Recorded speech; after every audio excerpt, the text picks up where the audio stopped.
marka Somaliland baan nahay bay dhaheen laakiin lama aqoonsana marka waan la kaftamay waxaan ku yiri Somaliland iyadu qureedu aqoonsi ma haysatee aqoonsiga waad wada heli doontaan iska dulqaata baan ku yiri de kulleena shuruuc baa jirta oo meeshan sharci baa la raacaa waliba calaw aan kugu dare qola cabashaaba ay timid oo rabay inaan arrinkooda kala hadlo maayirka laakiin waan iloobay saanu de u kaftameynay anagu reer waqooyigu ma ogtahay waa iskafta naqaanaa ma ogtahay saanu u kaftameynay baan fariin aan rabay inaan u gudbiyo baan iloobay kadib waxaan damcay inaan adigu si kale ula xiriiro tii kalena way igu adkaatay fariintaas waxay ahayd arrinta aqoonsigeed soo hadal qaaday ni way adag tahay Somaliland in dadka qaarkii ay helaan dad waxaa jira 30 sano u dambeeyay Hargeysa iyo magaalooyin kala deganaa oo Somaliland oo haddana aqoonsigu ku adag yahay waxa la ii sheegay inay jiraan shuruuc ah dadkii 60kii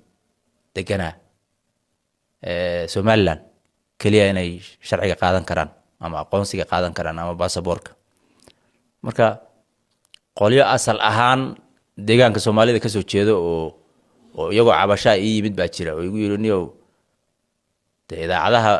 maanta la dhageysto iyo kuwa ku jira ee taadu ku jirtaa dib baa halka naga haysta dibkaas oo ah dadkii way ka ganacsadaan meesha dhammaan shaqooyinka kala duwan bay qayb ka yihiin waxbay ku barteen meel walba ku jiraan laakiin aqoonsigii ID kaarkii baa caqabad ku ah dhaweeye ma kuma shaqaysan karaan caruurtu markay wax bartaan haday helaan deeq waxbarasho ID kaarkii baa lagu xiri qof marti ah oo deegaanka Soomaalida laga yaabo inuu ka tagay ama meel kale ka yimid oo soo gudbahaya markuu soo baxayo qof walba waxa laga rabaa inuu qof Somaliland ID kaarkeeda haysta uu damiin ka noqdo amaanka aad bay u adkeeyaan waana ku bogaadinaya sababtoo ah qofku waxa laga yaabaa intuu wax qaso inuu iska baxo hadhowna meel hor raacay islahayn marka qof damiin ah aniga markaan sii socdana damiin baa layga ahaa markaan soo marayna damiin baa layga ahaa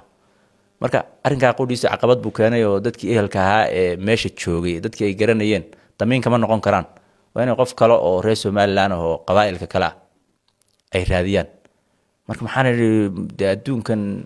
Europe iyo waad aragtay 7 sano 8 sano markuu qofku joogo dhalashadii buu qaataaba markaasuu isna wax doortaa isna la doortaa nimanku ilbax bay ahaayeen maxaa dhacay baan idhi oo waxa la yiri ma waa